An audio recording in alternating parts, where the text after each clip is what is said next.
EnglishMinds podcast. Welcome to EnglishMinds podcast, the place where we help you speak English confidently and naturally. I'm Luna. And I'm Liam. Here, we make English learning simple, fun, and practical, no dry textbook talk. If you're new, welcome. If you're back, we're so glad you're here. Oh, you mean the one-word answer people? All the time. It's awful you ask something, and they give you nothing to build on. Luna, random question. Have you ever met someone who completely shuts down a conversation? Tell me everything. Exactly. I met one last week. It was rough. And he said, let me guess, just normal stuff. So, I was at a networking event, trying to meet new people. I asked this guy, "What do you do?" "Just normal small talk. I'm an engineer." "Okay." So I followed up with, "Cool. What kind of projects do you work on?" Bingo. Then I asked how he got into it, and he just shrugged. "I don't know, liked computers." No story. Nothing. Ugh, that's painful. It's like tossing him lifelines, and he just lets them sink. Keeping a conversation like that is exhausting. It's like batting a balloon that keeps dropping. Exactly. It felt like talking to an auto-reply bot. Right. Good talk needs energy from both sides. Like a fire, you have to feed it, or it dies fast. That's such a good analogy. Most people think they're bad at talking when really, they just don't know how to keep the spark alive. Perfect idea. So let's dive in. That's what inspired me. Why not make a podcast episode on how to keep conversations flowing? So many people struggle with it. Before we start, grab the free PDF with today's key points, plus comprehension and grammar exercises. It's linked in the description. Many things, but a big one, is the filtering effect. It's when people hesitate because they fear saying something wrong. Thanks, Luna. So, what actually kills a conversation? Exactly. They overthink so much that they barely say anything. Yes, the more they hesitate, the more frozen they feel until the chat just stalls completely. Like their brain sets up a strict checkpoint, every thought needs approval before it passes. True. Plus, social anxiety can blank your mind. You start thinking, do I sound boring? Do they like me? Until your brain crashes. Exactly. Then people speak stiffly, giving short answers, and the chat turns dull for everyone.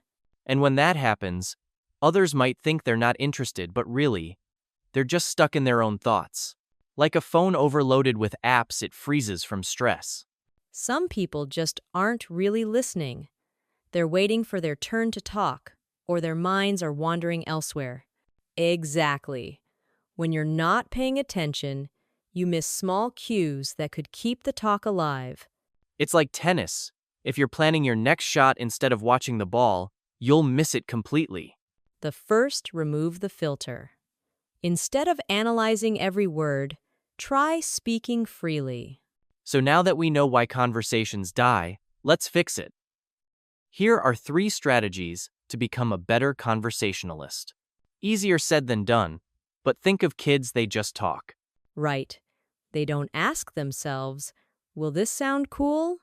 They just express what's on their mind. That's why they sound spontaneous. That hesitation clogs the flow. True.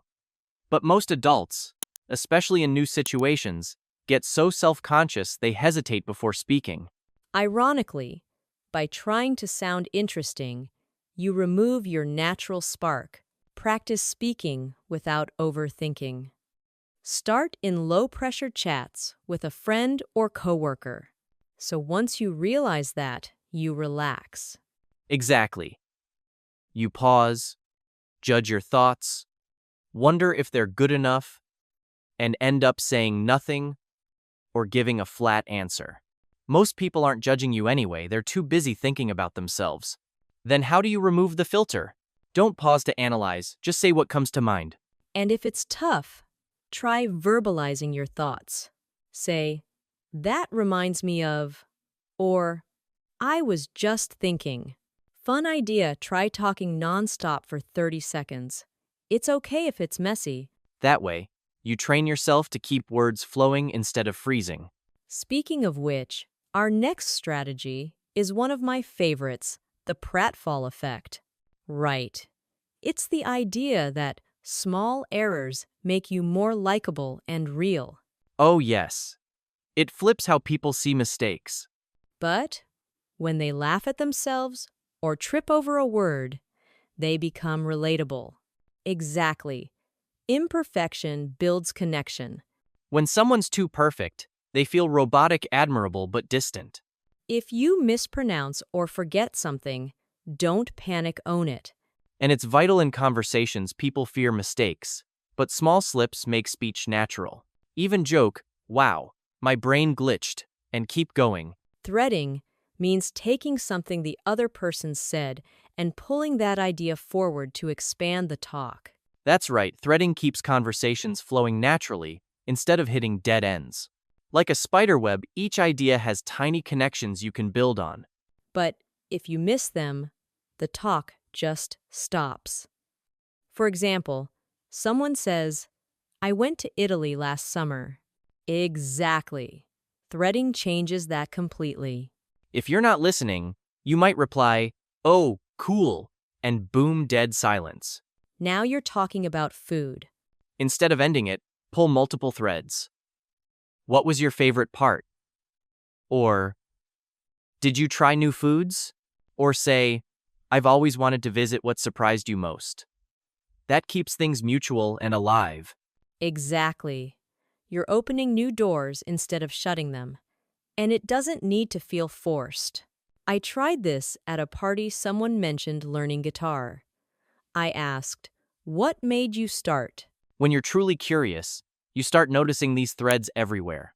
And the more you practice, the more natural it gets. Soon, you'll see threads everywhere and never run out of things to say. Nice! You turned a simple comment into a real conversation. The key: ask open-ended questions, stay curious, and keep it flowing. So, we've covered a lot today, removing filters, embracing mistakes, and using threading to keep talk alive. To help you master today's episode, let's review key vocabulary. Over to Charlotte from EnglishMinds podcast for the word breakdown. Spontaneity, acting without overthinking. Example: John's spontaneity surprised everyone when he booked a last-minute flight to Paris. Let's go! Intuitive means easy to use without much effort. Example: the design is so intuitive that even my grandmother learned it in minutes. That's today's word breakdown. Thanks, Luna. Those words are super helpful if you want to sound more natural when speaking. Exactly. And remember, conversation is a skill. The more you practice, the easier and more intuitive it becomes. So here's your challenge. Next time you talk with someone, try one of these: remove your filter, embrace imperfection, or use threading. Notice how it changes your interactions. And don't forget to subscribe, leave a review, and share this episode with a friend. If you found today's episode useful, grab the free PDF with all key points, plus comprehension and grammar exercises. It's linked below. That's all for today. Thanks for listening to EnglishMinds podcast. Your progress doesn't end here. Keep learning with the next video we've selected for you.